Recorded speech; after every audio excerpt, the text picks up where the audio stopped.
opinion, the best format is not all cap.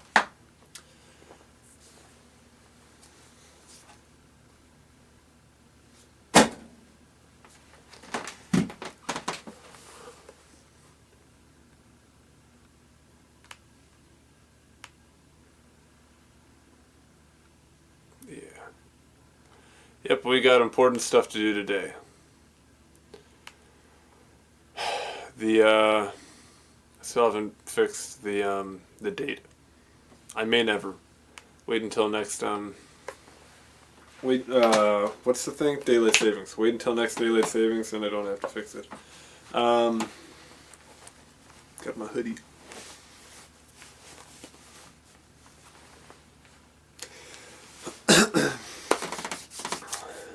Yeah.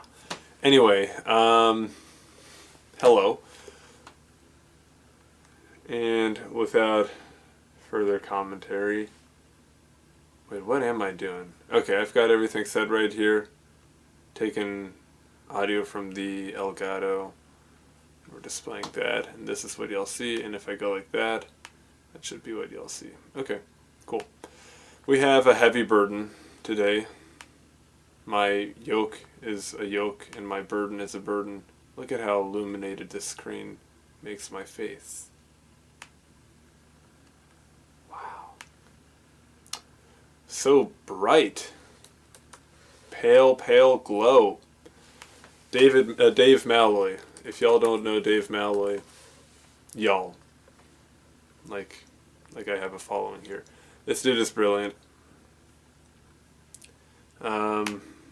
Our intro there is from, I guess, one of his somewhat more recent works. It's hard to call them all musicals. They definitely pushed the genre. But that was from Octet, 2019. That was a Fugue State. Chamber choir musical written and composed by Dave Malloy and directed by Annie Tipa? I don't know. The show explores addiction and nihilism within the messy context of 21st century technology. It's a really good listen. If you just go on Spotify, listen to the original cast recording. It's very special. Most of his stuff, like the more you listen to it, the more it's like, this is really well thought out.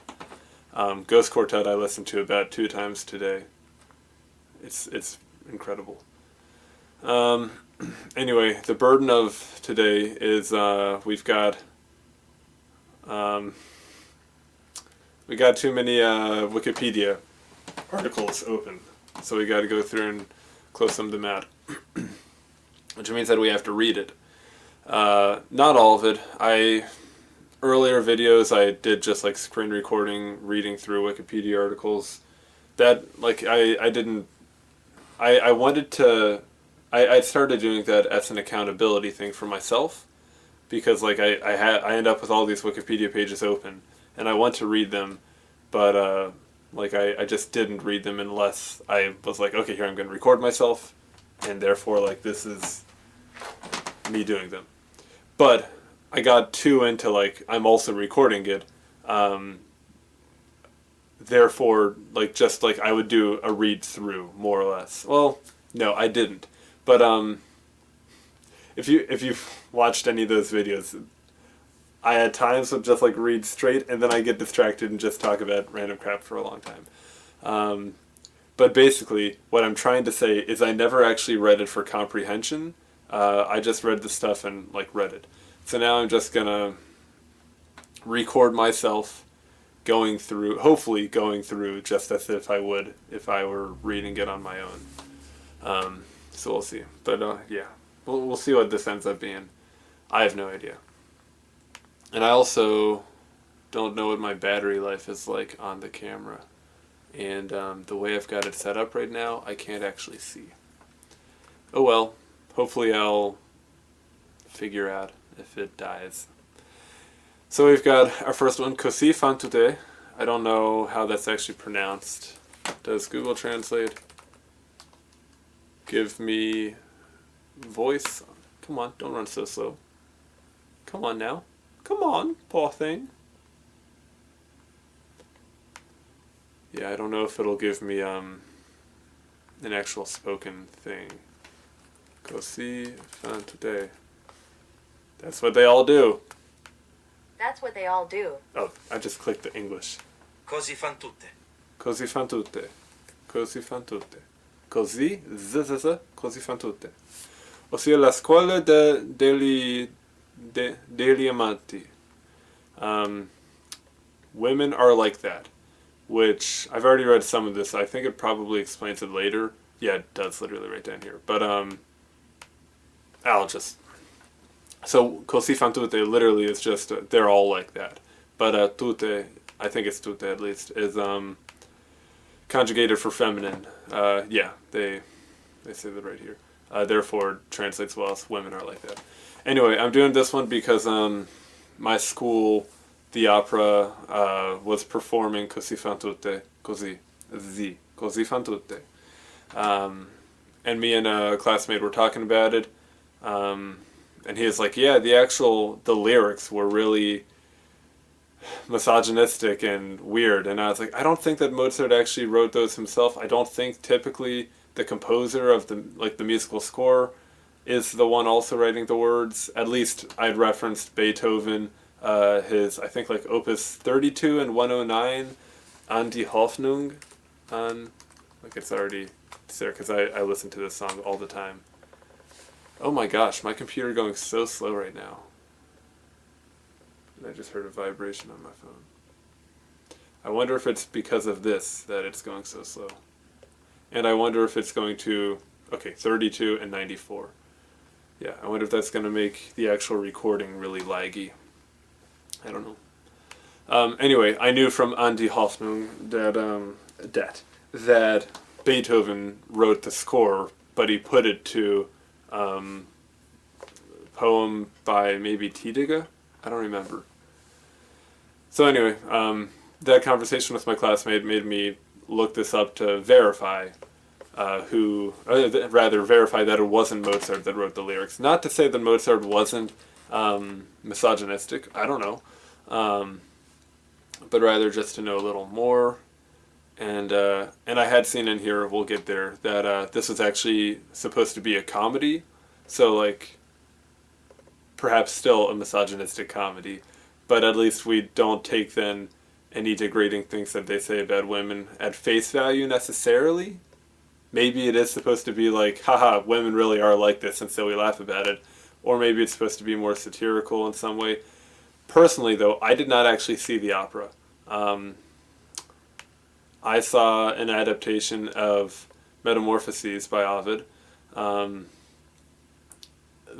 think 95 adaptation by Mary Zimmerman. Very incredible performance. My classmate had already seen that like the day prior, so well, me and we'll see something together sometime. Anyway, let's read this. Così fan tutte, ossia la scuola degli amanti. Women are like that, or the school for lovers. It is I forget the name, the Küchel catalog, right? If you don't know this already, a lot of classical music will have a name that's like OP dot a number, or K dot a number. I think there's some other, there are a handful of other designations, classifications as well. And that is just like a catalog of classical music. OP is opus, which is like work in Latin or something, and then Küchel, you can read it there. Küchel catalog is a formerly chronological catalog of compositions by Mozart. Oh, just him. Originally created by Ludwig von Küchel, in which the entries are abbreviated K or KV. I missed that. Its numbers reflect the ongoing task of compiling the chronology of, I don't care. Anyway, 588, so I'd assume then there are at least 588. This premiered in 1790, and when did Mozart die? Okay, yeah, it says there he's got like 800. Oh my gosh, running slow. That's why I gotta close these windows. I've got too much stuff open. Okay, so he died in 1791, and this was 1790. So it premiered just before his death. Well, this is the beginning of the year. Yeah, he had a year. So, Così fan tutte is an opera buffa, which is a genre. Opera buffa, I don't know. Italian, informal description of Italian comic operas, classified by their authors as commedia in musica, commedia per musica, drama bernesco, drama comico, divertimento giocoso. It would be a Z sound. I think Italian does a thing where if S is between two vowels, it's a Z, but I'm not certain. Portuguese does that. Drama comico, divertimento giocoso. So, opera buffa, which is to say it's a comedy, in 2 acts by Mozart.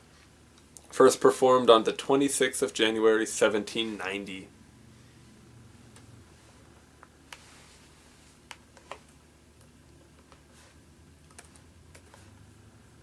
And that's all I am permitted to say. Scheherazade's finishing her story for the night. Okay, 234 years ago. It's crazy to think of, like, different things happening at different times. Like 1776, America's declaring its independence.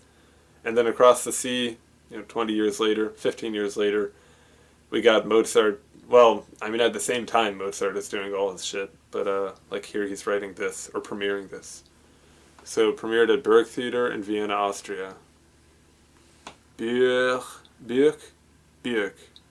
No, that's a uvular trill, right? The upside down capital R. Burg. Now we're really... this is getting to see my, my mental flow. Oh my goodness, this is painful. I believe it's ra, ara. Ra, ara. For the best that I can pronounce that, at least. So Burg, Theater, Bergtheater, Theater,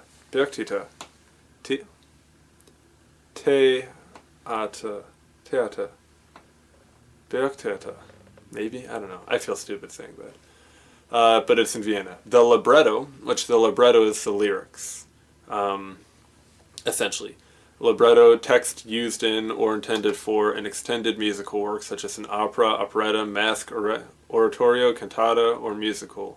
It's sometimes used to refer to the text of major liturgical works, such as the Mass, Requiem, and Sacred Cantata, or storyline of These Nuts.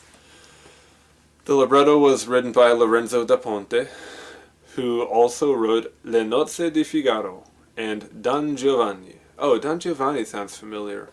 An opera. Yeah, that's... Weren't they doing Don Giovanni in Amadeus, the movie? Amadeus.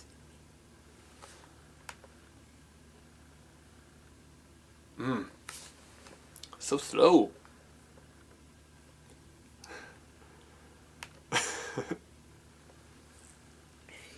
I know this is not a unique experience, but this is why I end up with so many Wikipedia tabs open and can't, let me make sure this is working. Yeah, and can't get through anything, because literally, like, that is the first paragraph, and I'm so distracted. And how long have I been going? 13 minutes? Yeah. Okay, synopsis. Do we have a synopsis here? Am I missing it? What? Wig? Okay. Eine kleine Nachtmusik. Da, da, da, da, da, da, da, da. Peevishly reveals that Mozart wrote it. The priest is like, oh, that was you? I do know that one, Salieri. Like, no, Mozart.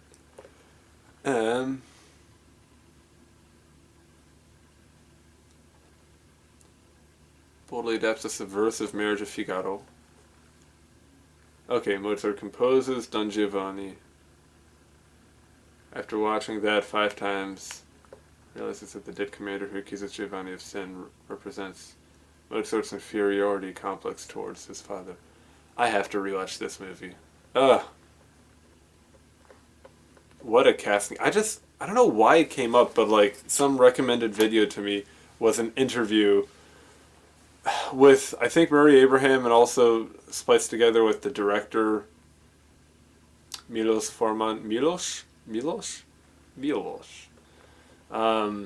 talking about like how perfect Murray Abraham was for this. Yeah. What a great movie. What's its IMDb? 8.4? Come on, this is a 9.6 at least. Unless I go back, rewatch it, and I'm like, this is a shit film. Let's talk about Amadeus. Damn. Okay. Let's try to stay at least moderately focused. Let's finish this paragraph. So libretto that Lorenzo also wrote Le Nozze di Figaro. So Le Nozze is the marriage then. It's another commedia per musica. 4 acts on that one.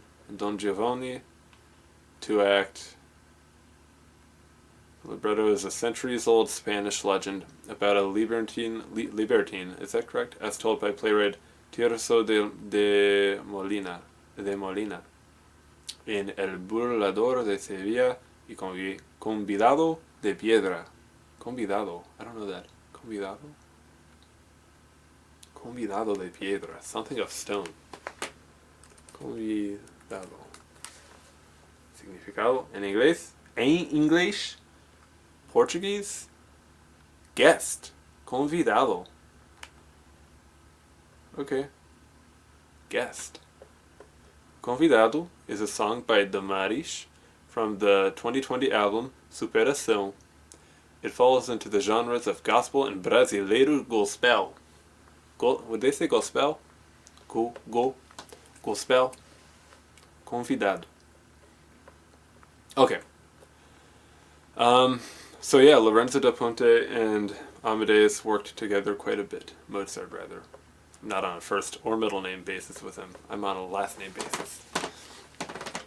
Yeah, Lorenzo da Ponte, unless it's... Okay, he was Italian, because da is commonly used in Portuguese.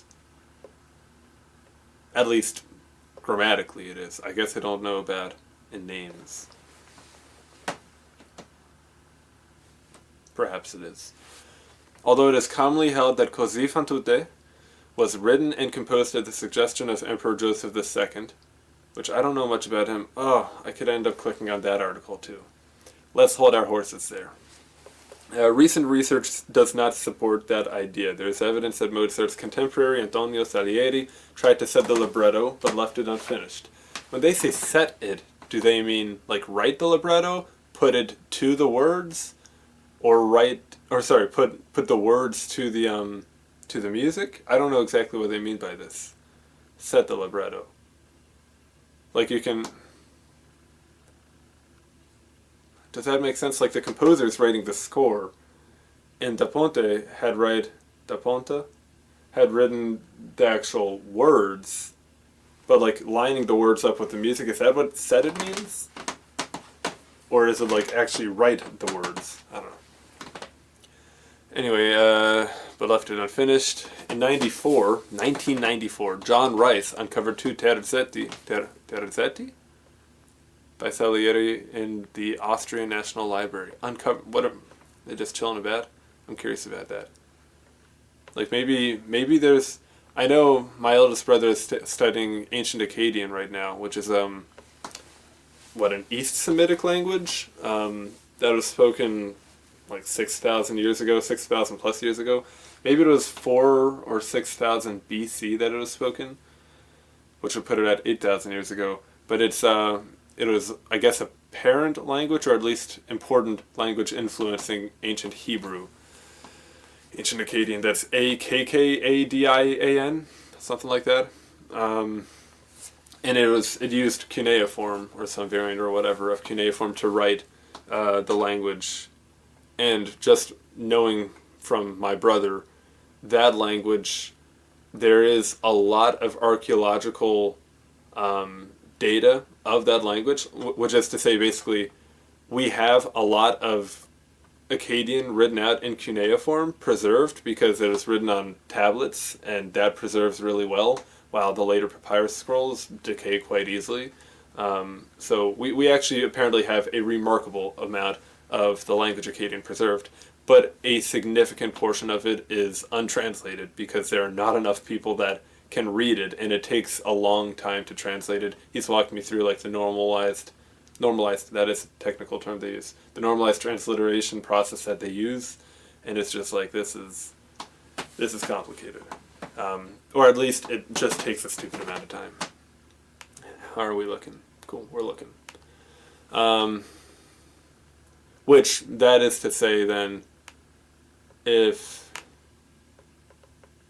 makes me wonder if we also have like these things from the 1700s, just like lots of papers chilling about in a archive or museum, and like we know that they exist, but we don't know what they are, because no one's taken the time to do that yet. So I wonder if that's what happened here with John Rice, musicologist from Berkeley. My clock's not going. I turned all of my clocks off the other day because I was feeling very anxious on account of school, and I needed silence.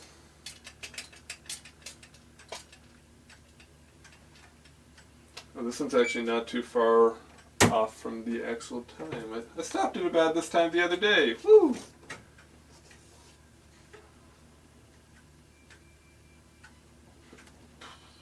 There we go.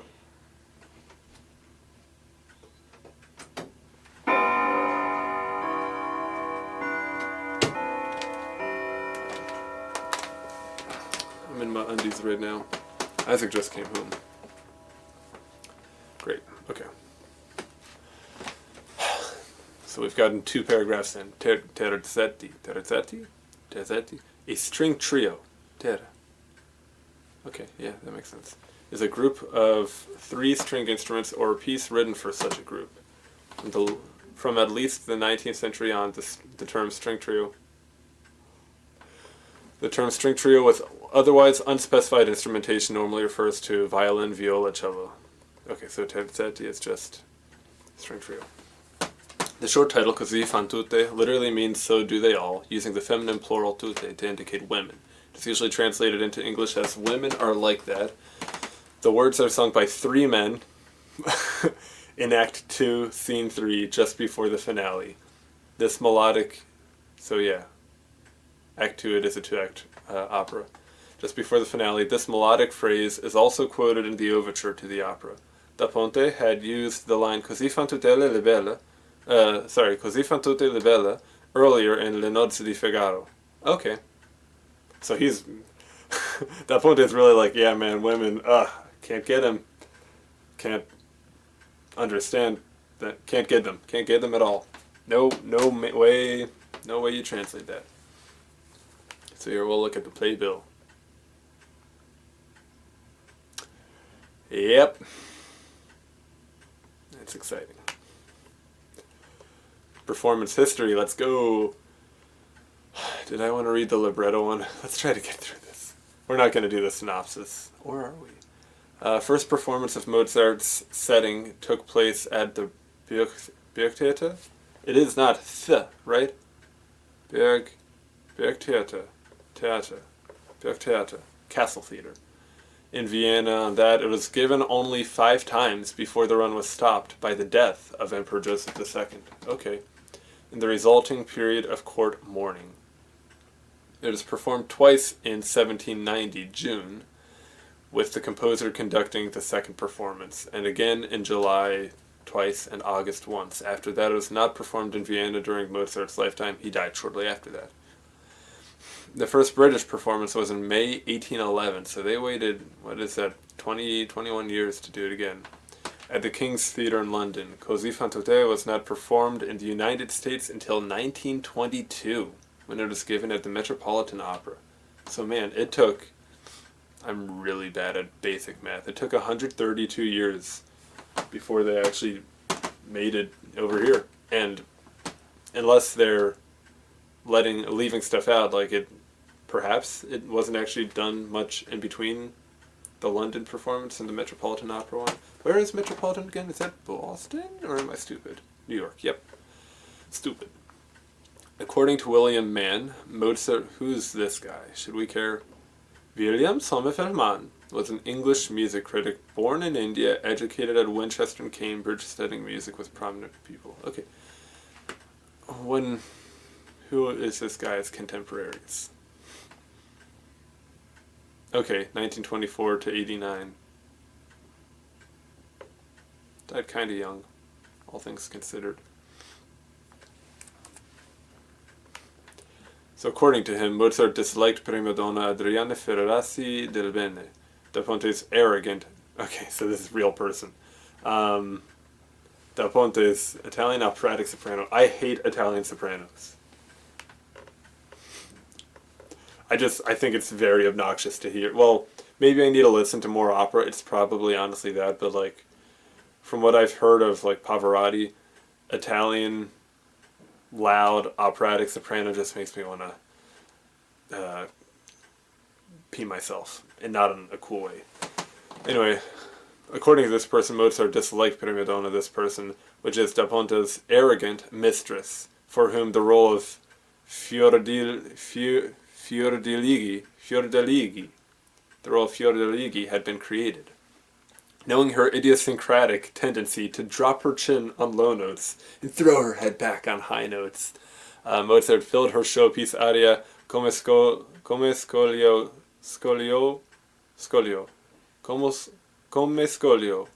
with constant leaps. Scolio, what is... Come, I'd expect is eat. Okay. Okay. Rock. Okay, let's get a full translation here then. Come scolio.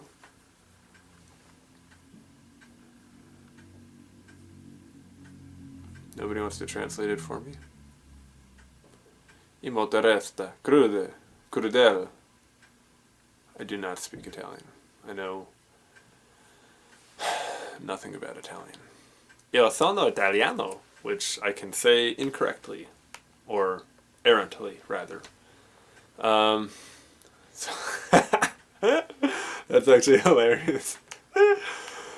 Okay, so knowing that this lady would be singing it, Mozart fills the piece with constant leaps from low to high, high to low, in order to make her head bob like a chicken on stage. Because he knew that she goes, he just goes,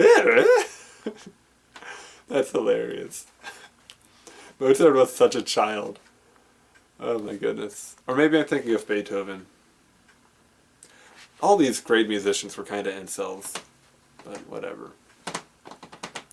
The subject matter, see synopsis below, did not offend Viennese's sensibilities of the time. Oh, Viennese. Okay. I was thinking it was this person. Whoops. So it did not offend Viennese sensibilities of the time, but in the 19th and early 20th centuries, in the 18 to 1900s, it was considered risque, vulgar, and even immoral. Okay, interesting. Opera was rarely performed, and when it did appear, it was presented in one of several Bowdlerized versions. Thomas Bowdler was an English physician known for publishing the family Shakespeare and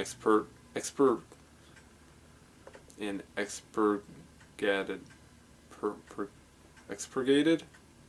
I've never heard that word. An expurgated edition of Shakespeare. Okay, so I get it. Expurgated.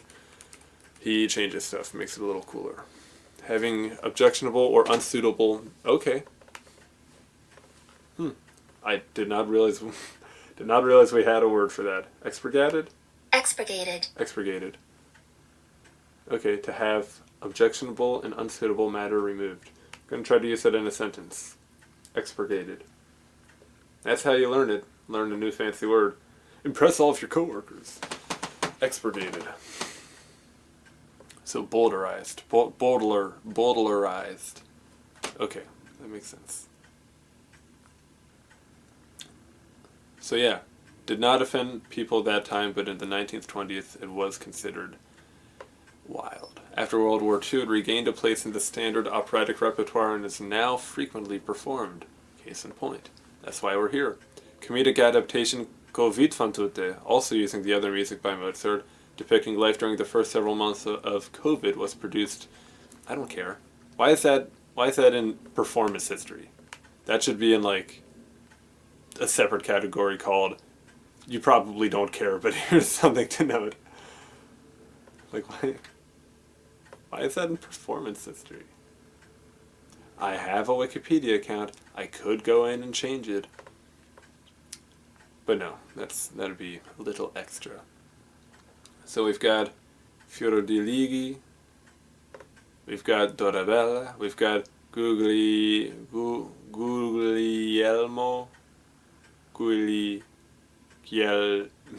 Ferrando. What do they do with their doubled letters? I'm sure it's not normal. I know GL and no, what is it? Is it GL or LG? That's Zagna. Okay, GL, GN, and like GH are weird glosses. Despina, Don Alfonso, chorus. And the use of modern Fach German Fach system is a method of classifying singers, primarily opera, according to range, weight, and color of their voices. Oh, I didn't know that. I didn't realize that that's something that'd be done. We still rolling? Yeah. Go away. Okay, it's not going to minimize. While the use of modern Fach titles and voice categories for these roles has become customary, Mozart was far more general in his own descriptions of the voice types as shown above. Occasionally these voice types are varied in performance practice. Don Alfonso is more frequently performed by baritones, such as Thomas Allen or Boscovus, and Dorabella is almost always performed by mezzo-soprano. Despina is... okay, these I actually don't care enough. Can only be sung by a tenor and a soprano because of their high tessitura. In music, tessitura is the most acceptable and comfortable vocal range for a given singer. Okay. Tessitura. I didn't realize that. Tessitura is the range that you're comfortable in. Okay. Voice type. So that's the Fach. Instrumentation, we've got oboes, we got everything. We got it all. We got it all here. We got harpsichord, violoncello, basso continuo. Okay, briefly the synopsis is Mozart and Da Ponte used the theme of fiancé swapping, which dates back to the 13th century. Notable earlier versions are found in, in Boccaccio's Decameron and Shakespeare's play Cymbeline. Elements from Shakespeare's The Merchant of Venice, The Taming of the Shrew are also present. Yeah, those would have been before, because Shakespeare was 1500, 1600. Furthermore, it incorporates elements of the myth of Procris, also, as found, rather. Whoa! Ooh, I didn't mean to click on it. Now that I'm here. Was an Athenian princess, Procris. Third daughter of Erechtheus, king of Athens, and his wife Praxithea. Homer mentions her in Odyssey as one of the many dead spirits Odysseus saw in the underworld. Sophocles wrote a tragedy called Procris that has been lost, as has a version contained in the Greek cycle. Okay, but at least 6 different accounts of her story still exist. Okay, I could talk about tragedies for 2 minutes. The Greek stuff, you've got like the general myths that people know about, and then like the tragedians like Sophocles, Aeschylus, and what's the dude? Euripides or something. People like that would rewrite the myths in their own form to tell whatever story they wanted. So when it says like at least 6 different accounts of her story still exist, yeah, it can vary then how it comes across probably. Man, every time she got her titties out. The Dog and the Fox. Okay, maybe this is interesting. The Death of Procris by Joachim. How do you say that name?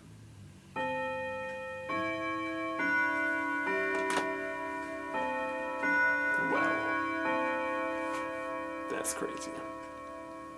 You got all these people related to her. Pandora you probably recognize. Protogenia you might. Her brothers Cecrops, Pandorus, Median, Orneus, Thespius, Epalamus, Sicyon, and Cephalus. Syphilis. King Dionysius of Phocis, I imagine is how it's pronounced. Pherecydes. We need to start naming cats and dogs after Greek people. Okay, earliest version of Procris' story comes from Pherecydes of Athens. Cephalus remains away from home for 8 years because he wanted to test Procris. Motherfucker! He wants to test her, so he leaves for 8 years. Dude. When he returns, he seduces her while disguised. Although reconciled, Procris suspects that her husband has a lover because he is often away hunting. Okay. A servant tells her that Cephalus called to Nephele, a cloud, to come to him. Procris follows him the next time he goes hunting and leaps out of the thicket when she hears him called to the Nephele again. Nephele. Is this... It's a cloud nymph. I wonder if that's at all related to the Nephilim of the Hebrew Bible. Which are demons, essentially. Angels. Fallen angels? I don't know. I don't know enough about it to speak authoritatively. So jumps out of the thicket when she hears him call to Nephele. He is startled and thinking that she is a wild animal, shoots her with an arrow and kills her. There's actually a somewhat similar to that story in the Mahabharata, the Bhagavad Gita.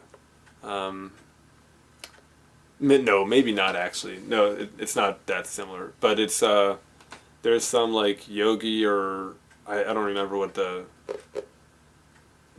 honorific they give this person is, but a sage of some sort,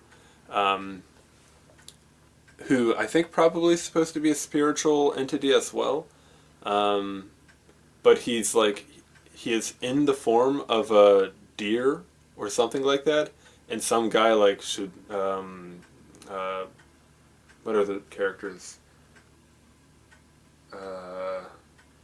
Shoot. We have Danyavad. No, Danyavad.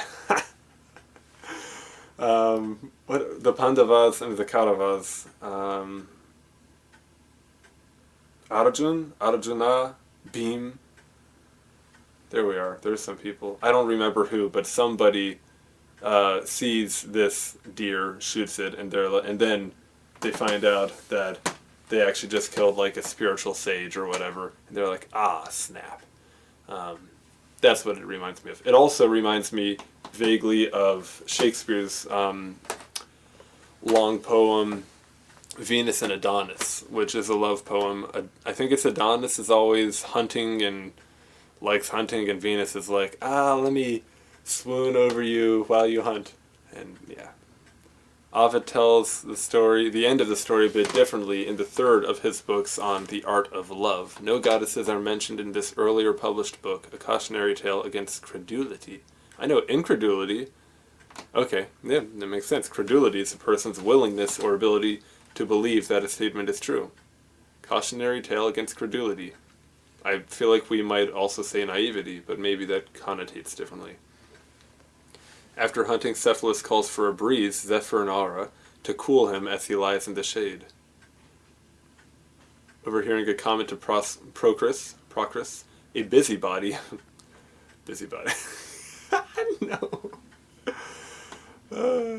Reports what he heard to Procris, who grew pale with terror that her husband loved another and hastened in fury to the valley. Okay, frickin' busybody. Then crept silently to the forest where Cephalus hunted. When she saw him flop on the grass to cool himself and call to Zephyr to come relieve him... Why is there a comma there? Procris realized that what she had taken to be the name of a lover was merely a name for the air and nothing more. Joyfully, she rose to fling herself into his arms, but hearing a rustling of foliage, Cephalus shot an arrow at what he thought would be a wild beast in the brush. Dude needs to go to hunting safety course. Dying, the woman laments that the breeze by whose name she was deceived would now carry away her spirit, and her husband weeps, holding her in his arms. Beautiful, but also like, dude, where's the arrow? Right through the neck? Oh, man alive. And what is this facial hair? Dude, shave. He looks like that freak from Stranger Things. I didn't watch all of it. And I see he's supposed to be a satyr, but this looks like... That's got to be a jacket that he's got. Anyway. Whoa, that's a really long toe. Much longer than this one. Look at that. This is like freakishly long, and that one's normalish. And this is a big-ass dog. Okay. Late version. In Ovid's later account, the goddess of the dawn, Eos, Aurora to the Romans, seizes Cephalus while he is hunting, but Cephalus begins to pine for Procris. A disgruntled Eos returns Cephalus to his wife, but offers to show Cephalus how easy Procris would be seduced by another stranger. He therefore goes home in disguise. He pushes Procris to hesitate by promising her money before claiming that she is unfaithful. Procris flees to take up the pursuits of Diana, and is later persuaded to return to her husband, bringing him a magical spear and a hunting dog as gifts. Are those pictured in here? That's a dog, but I don't see any spear. Ovid emphasizes that Cephalus, who is the narrator, dares not say how he acquired the dog and javelin from Procris, hinting that Cephalus himself was seduced and tricked in the same manner as he did Procris. Okay. Like in the versions of Antonius Liberalis and Hyginus are related. These are different people. I'm not familiar with those names. The transformation scene centers on the dog, which always catches its quarry, and the uncatchable fox. Jupiter turns him into stone. The tale resumes with a similar ending to that of Pherecydes. Pherecydes, as Procris is informed of her husband's calling out to Aura, the Latin for breeze, which sounds similar to Eos, Roman equivalent Aurora. Cephalus kills her by accident when she stirs in the bushes. Okay, yep, Procris dies in his arms after begging not let Aura take her place as his wife. He explains to her it was only breeze. She seems to die at ease. Okay, biblioteca. Bibliotete? Is that aspirated T or is it actually a TH? The biblioteco feels better. Gives an entirely different characterization of Procris. It states that Procris was bribed with a golden crown to sleep with Teleon, but was discovered in his bed by her husband. She is described as fleeing to King Minos, who has been cursed by his wife Pasiphae to ejaculate scorpions, serpents, and centipedes. Am I understanding this correct? Who had been cursed by his wife to ejaculate scorpions, serpents, and centipedes, no Oxford comma, that killed his mistresses from the inside. Holy shit. Wow. That's crazy. I didn't know that. I had no idea that was a thing. Wow. Cursed so that when you banging your mistress and you pull out game not too good, she ends up with scorpions, snakes, and centipedes inside of her. And I'm imagining those big centipedes too. Wowee. Procris was said to have helped cure the king of his genital sickness with a circa? I don't know actually. Herb. She was given a dog no quarry could escape, and an infallible javelin. The Biblioteca states that she gave the dog and javelin to Cephalus, and maybe that's where syphilis comes from.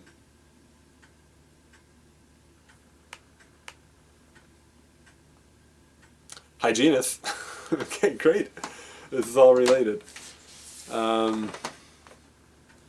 and Antoninus Liberalis, however, write that she disguised herself as a boy and seduced her husband so that he too was guilty and they were reconciled. Bro. According to the latter, Minos' unexplained disease not only killed his mistresses but also prevented him and Pasiphae from having any children. She herself was not otherwise harmed, being an immortal daughter of Helios. Procris then inserted a goat's bladder in a woman.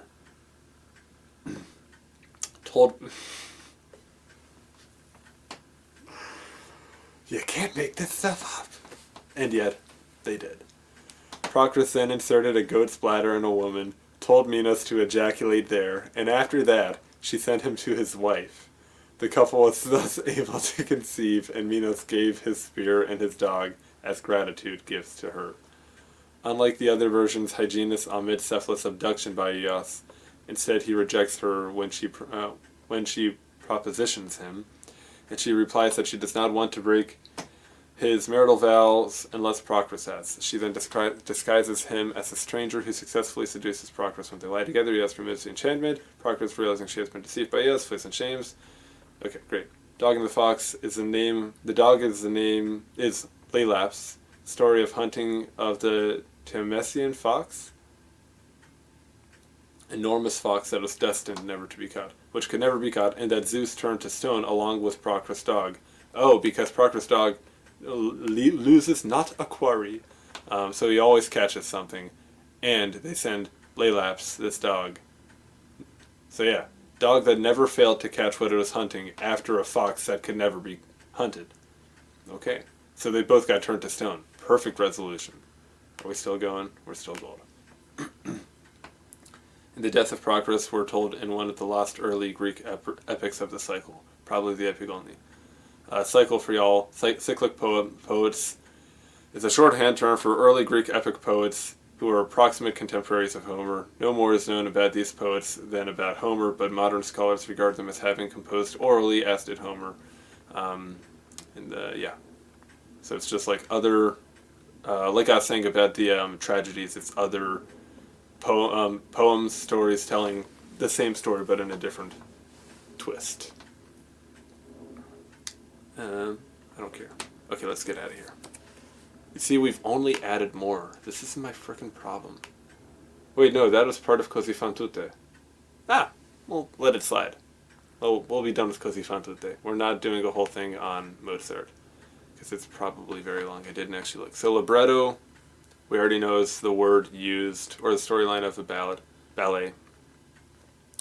Libretto, yeah, it's a text in operatic stuff like that. Libretto is a diminutive of the word libro, book. Sometimes other language equivalents are used, like textbuch, livre, libretto, libretto. I cannot speak Spanish right now. It's distinct from a synopsis or scenario of the plot, in that the libretto contains all the words and stage directions, while synopsis summarizes the plot. Okay, duh. Some ballet historians also use the word libretto to refer to the 15 to 40 page books which were on sale. Okay, yeah, sure. And contained a very detailed description of a ballet story scene by scene. Relationship of the librettist, the writer of the libretto, to the composer and the creation has varied over the centuries, as have the sources and writing techniques. In context of modern English language musical theater piece, libretto is considered to encompass both the book of the work and the sung lyrics. Okay, we're not going to go through all of this, but relationship, libretti for operas, oratorios, cantatas into the 17th, 18th centuries, 1600s, 1700s, 16 and 1700s, were generally written by someone other than the composer, often a well-known poet. Pietro Trapassi, known as Metastasio,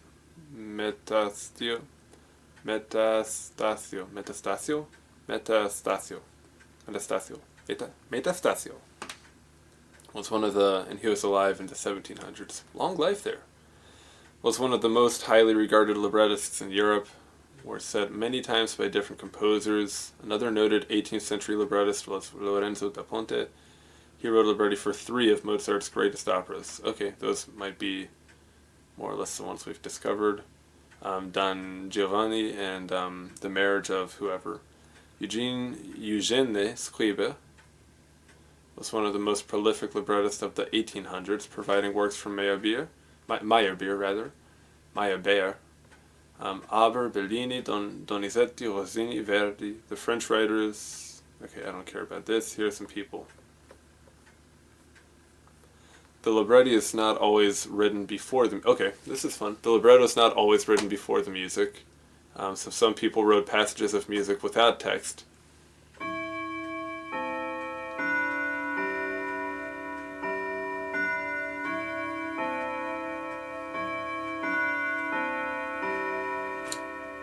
Some composers did write their own libretti. Richard Wagner, most famous for this perhaps. His transformations of Germanic legends and events into epic subjects for his operas. Hector Berlioz, Symphonie Fantastique. 2 wrote the libretti for 2 of his best-known works, La Damnation de Faust and Les Troyens. I don't know French, so that could have been horrible pronunciation. So yeah, other people do it. Why check? Why check? Yeah. Sometimes in close collaboration with the composer, sometimes not. Oh, fun. Thus, what is this? This can involve adaptation, as was the case in this, with this guy, an entirely original work. In the case of musicals, music, lyrics, and book may each have its own author. Thus, a musical such as Fiddler on the Roof has composer Jerry Bach, lyricist Sheldon Harnick, and the writer of the book, Joseph Stein. Cool, I didn't know about Fiddler on the Roof. In rare cases, the composer writes everything except the dance arrangements, music, lyrics, libretto, as Leon Bart did for Oliver, which is why everyone hates it. What is this based off of? Oliver Twist. Okay, yeah. Okay, I don't care. Literary characteristics. Prose, verse, trios, arias, duets. Yeah. Language and translation. Not seeing anything interesting. Many musicals. Effective. Status. Historically, librettists have received less prominent credit than the composer. I think that's honestly just as well. I think it'd be harder to write the music than it would be to write the script, unless the script is like really something transformative, which it absolutely can be.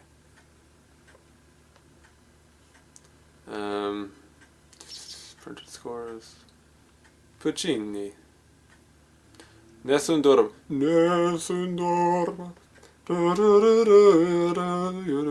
Okay, we're done with libretto. We're getting through this. No, we're not. I mean, we technically are, but we're 52 minutes in.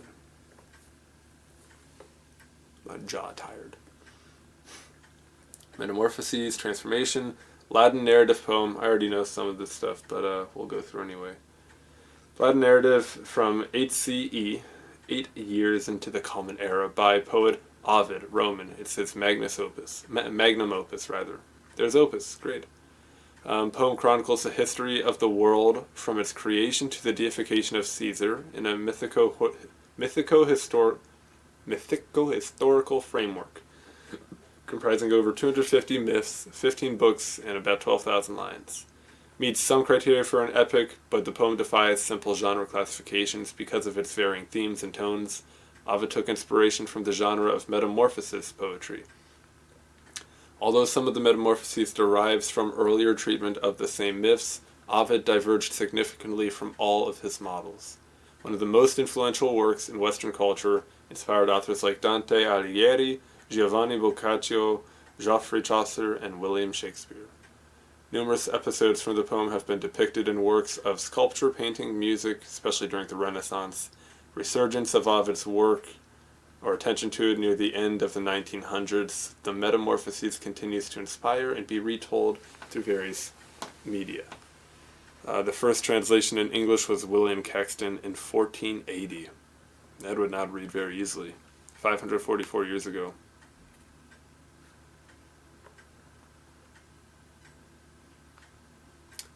So, sources and models. Ovid's decision to make myth the primary subject was influenced by Alexandrian poetry. In the tradition, myth functioned as a vehicle for moral reflection or insight.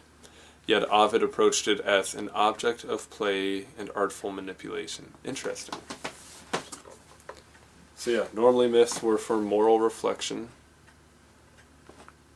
just like a religion thing. But Ovid took it as playful and artful manipulation. The model for a collection of Metamorphosis myths was found in Metamorphosis poetry of Hellenistic tradition, which is first represented by Boios, a now fragmentary ornithogonia, a now fragmentary poem of collected myths about the metamorphoses of humans into birds, which is beautiful imagery. There are three, at least in the context I've seen it applied in. 3 examples of metamorphoses by later Hellenistic people. I don't think I care. Some of metamorphoses derives from earlier literary. Okay, great. Found the work. Content. Scholars have found it difficult to place metamorphoses in a genre. Been considered an epic or a type of epic, mock epic, anti-epic, a collectivique gedicht that pulls together a series of examples in miniature form, such as the Apelion, a sampling of one genre after another. Poem is generally considered to meet the criteria. I'm going to turn this slide off. Nope. I'm just going to dim my screen. There we go. Poem is generally considered to... Okay, yeah, it's got dactylic hexameter, meter of both the Iliad and Odyssey, Aeneid. Is that how you pronounce it? Aeneid? Isaac? Okay.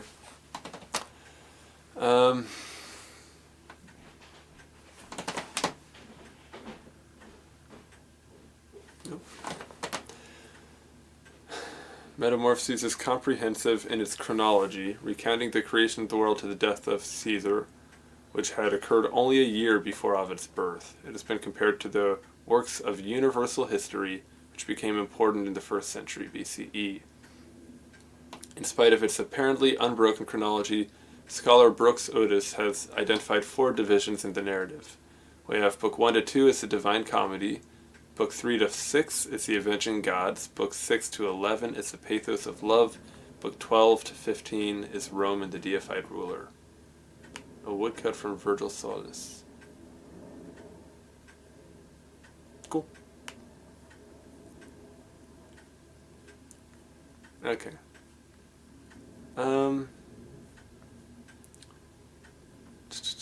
Metamorphosis or transformation is a unifying theme among the episodes of the Metamorphoses. He raises its significance explicitly in the opening lines. Innova fert animus mutatus essere formas corporo. I intend to speak of forms changed into new entities. Great. Yeah, I don't think I care about too much of this stuff. A 1978 film by Takashi Masunaga. An 81 drama by Barbara Kesey. This is what I got to see an adaptation of by Mary Zimmerman. It was a beautiful adaptation. Let's real quick just go through the pictures. So we've got... Can you leave my screen forever? Can you get lost? How do I get this to go away? For now. Title page in 1500s. This is a woodcut. Depiction of Pygmalion. It's a lot of nudity. Was this kid just touching? He's trying to cop a feel. He's successfully doing it. These kids are naked. This guy's dressing. He's looking good. I thought there was something in the middle there. Apollo and Daphne. Apollo lusts after Daphne, but she is changed into a bay laurel and escapes him. Big mood.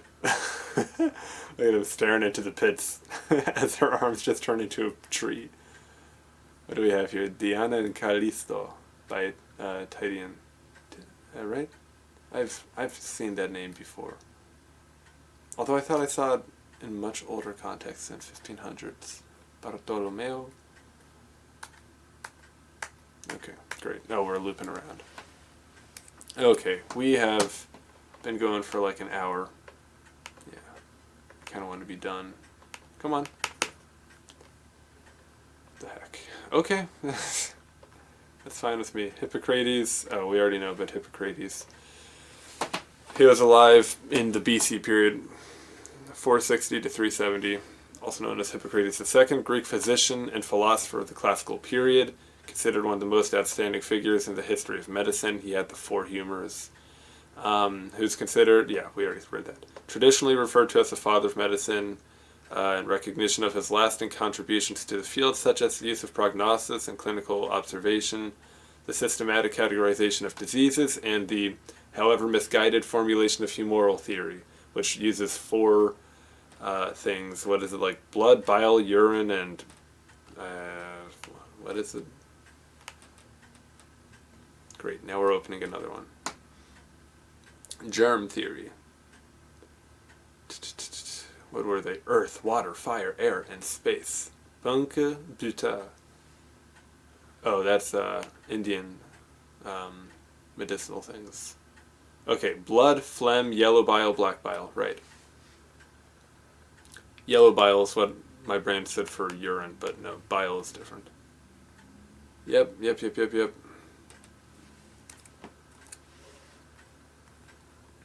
Hippocratic school of medicine revolutionized ancient Greek medicine. Great. However, the achievements of the writers of the Hippocratic corpus, the practitioners of Hippocratic medicine, and the actions of Hippocrates himself were often conflated, thus very little is known about what Hippocrates actually thought, wrote, and did.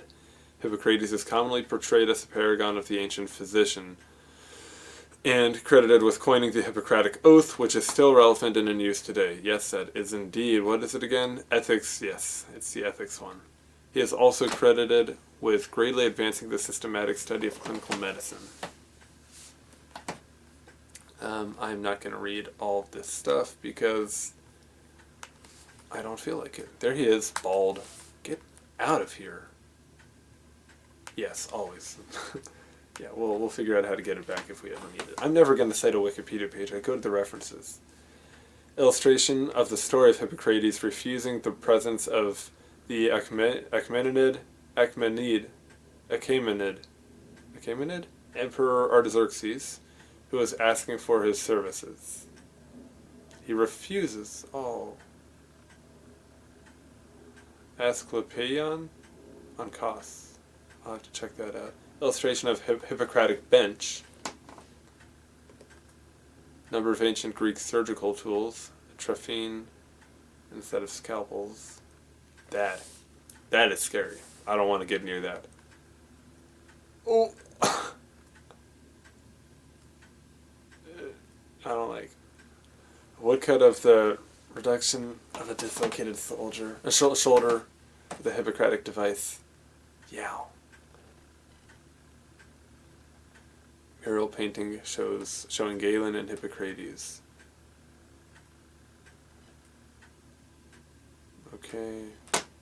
There's the Asclepieion again. Asclepieion. Which I would like to see what that is. Artaxerxes, god of war? Why does war? Wait, it said who? Arsus. Okay, whatever. Right, Darius II. I think I have a video on Darius II, maybe. Asclepieion was a healing temple in ancient Greece that was dedicated to Asclepius, the first doctor demigod. Ah, darn. I don't want to have to. I don't want to have to open another one. Dagnabbit. Gosh darn it.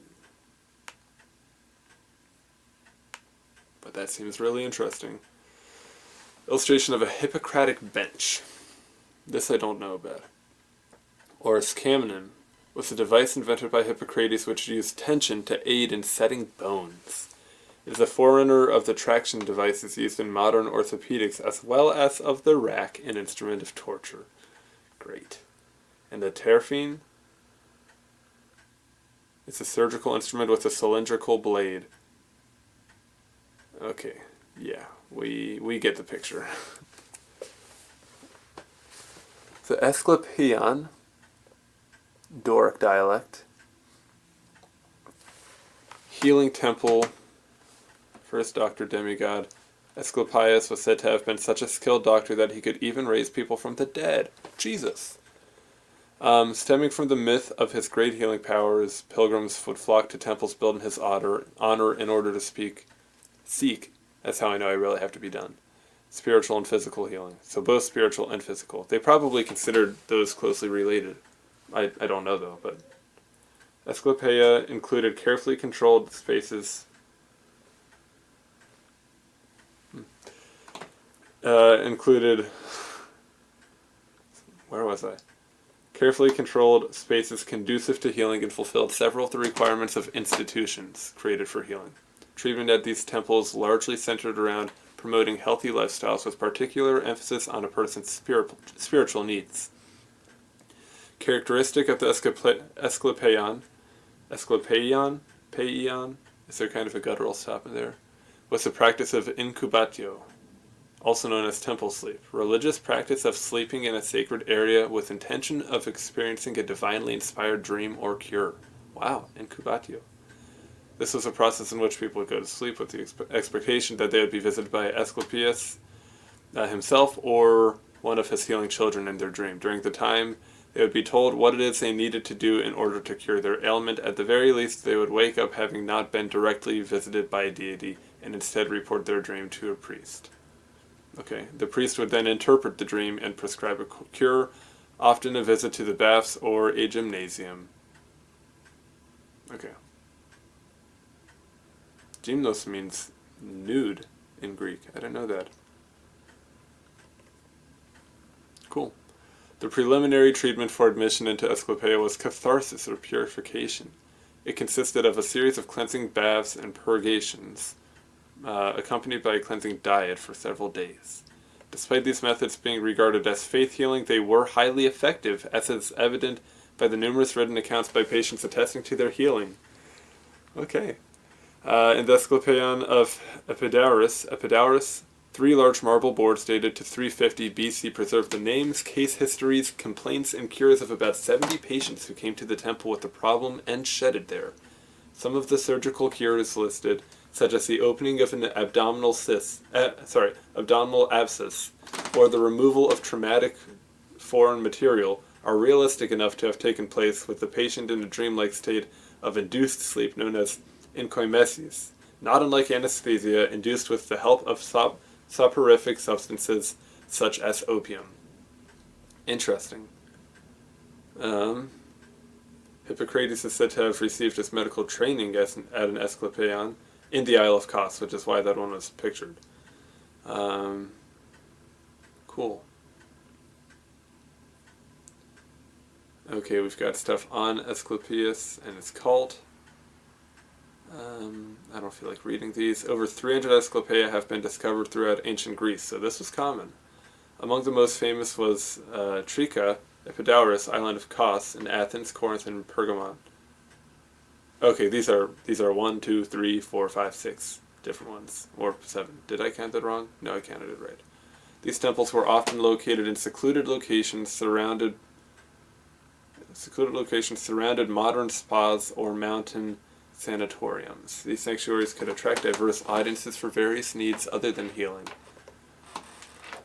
Also characteristic of these temples was the presence of dogs and non-venomous snakes, known as Asclepieion snake, who could frequent the halls and dormitories and who played an important role in healing activities. Interesting. Huh. So these places, they'd be in a Zen area, but they'd have snakes and dogs going around because they had healing. I'm sure there was something about that in the in this whole part. Snake. I don't see. Okay, the symbol of a snake wrapped around a staff, which is widely used by modern people, is modeled on the staff that Asclepius carried. There he is with his staff. Okay.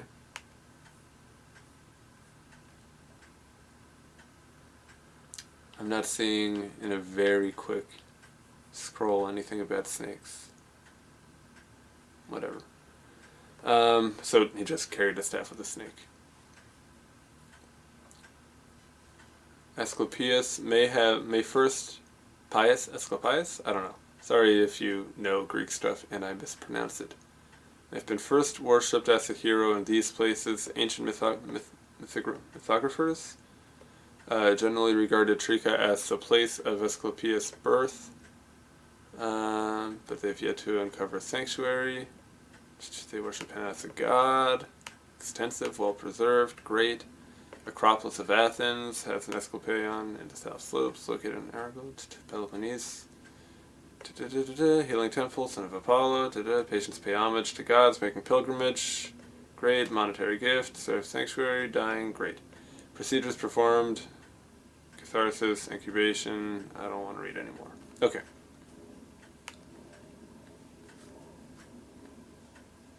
Okay.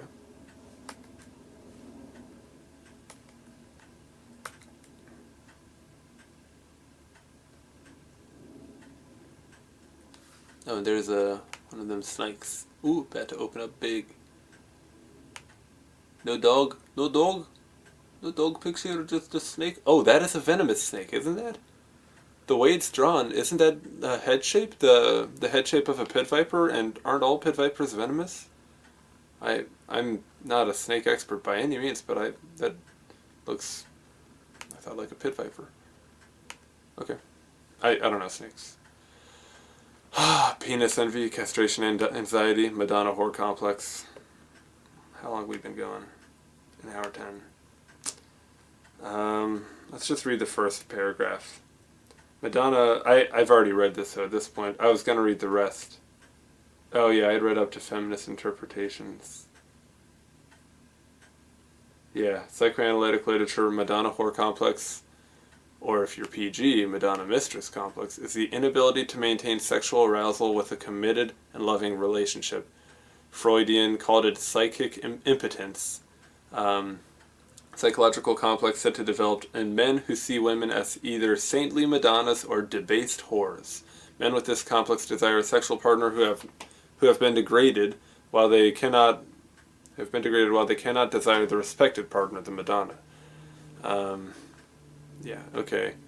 And Oedipal, castration anxiety, fears, great. Hatred of women. I mean, yeah, this does tie directly into like Oedipus complex kind of stuff. Titan, there he is again. Maybe it might be, he might have been the one that did Andi Hoffnung. I don't remember. Or at least the thing that Beethoven pulled the lyrics from the greater poem. Well, let's just see. Feminist theory asserts that the male-ridden culture perpetuates patriarchal norms by controlling women's sexual autonomy through shaming, reinforcing gender stereotypes, and allowing men to maintain power. Sexual script theory, as discussed by sociologists, these fellows suggest that these scripts are primarily authored by heterosexual males, portraying men as sexual pursuers favoring casual sex, and women as gatekeepers favoring relational sex. This limits women's sexual autonomy and limits women's sexual autonomy as assertiveness risks slut shaming and being seen as unfit partners. Okay, I understand what they're saying. So the cultural script is that men have to be the ones to pursue sex, because if women did it, it would be slutty of them. Additionally, these researchers argue that assertive female sexuality threatens male social dominance, as men may fear manipulation, reducing female autonomy to preserve their power. That makes sense. Sacred and profane love. The clothed woman has said to be dressed as a bride and a courtesan. The nude woman seems at first sight to be an allegory of profane love. Okay. Yeah. Content with that. With the amount of reading done here. Closed. Madonna-whore. But she has incense. And vertigo. Look at it. Hi, Hitchcock. How you doing, buddy? Is there any more? No. Okay, how long are these? Maybe these are antithetical. I read a little on these as well. But I guess I wanted to read more. Castration anxiety, overwhelming fear of damage to or loss of the penis.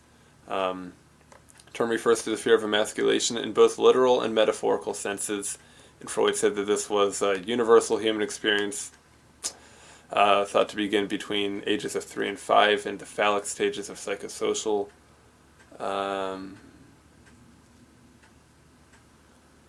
In a literal sense, castration anxiety refers to a child's fear of having disfigured genitalia as punishment for Oedipal desires, which Oedipal desire, if you are unaware, the Oedipus complex is basically saying that all boys want to fuck their mom. That they hate their dad and love their mom. Hate their dad because their dad is with their mom. Which I think still actually has valid implication.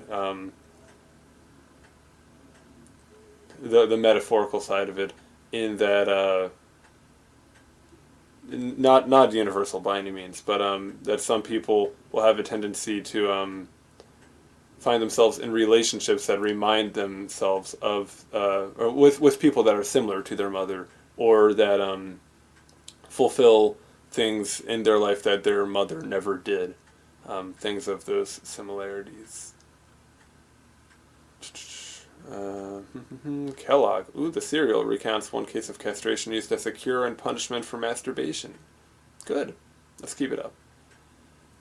Castration anxiety can also refer to being castrated symbolically. In the metaphorical sense, castration anxiety refers to the idea of feeling or being insignificant.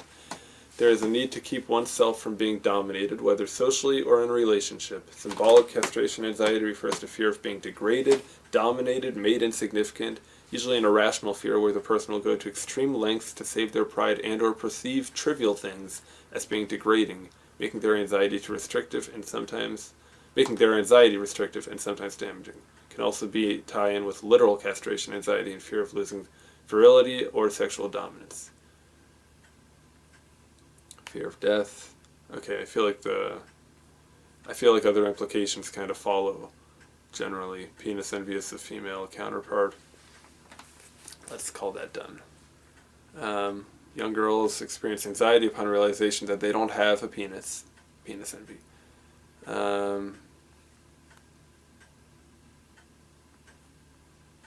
Freud felt that penis envy may lead to resentment towards the mother who failed to provide the daughter with a penis, depreciation of the mother who appears to be castrated, giving up on phallic activity, clitoral masturbation, and adopting passivity, vaginal intercourse. A symbolic equivalence between penis and child. Interesting, Freud. Interesting. Feminist criticism. This one is longer, it seems. Yeah, that's great. You know Freud. Sometimes it's like, oh, this is valid, this makes sense. And other times it's like, okay, dude, don't go saying that this is a universal experience, because it is not. Look, I even had some over here on my other page. Karastan, their carpets, rugs rather, and so much more about rugs. And then ladybugs. Oh my goodness. Okay, we're not doing that. We're done.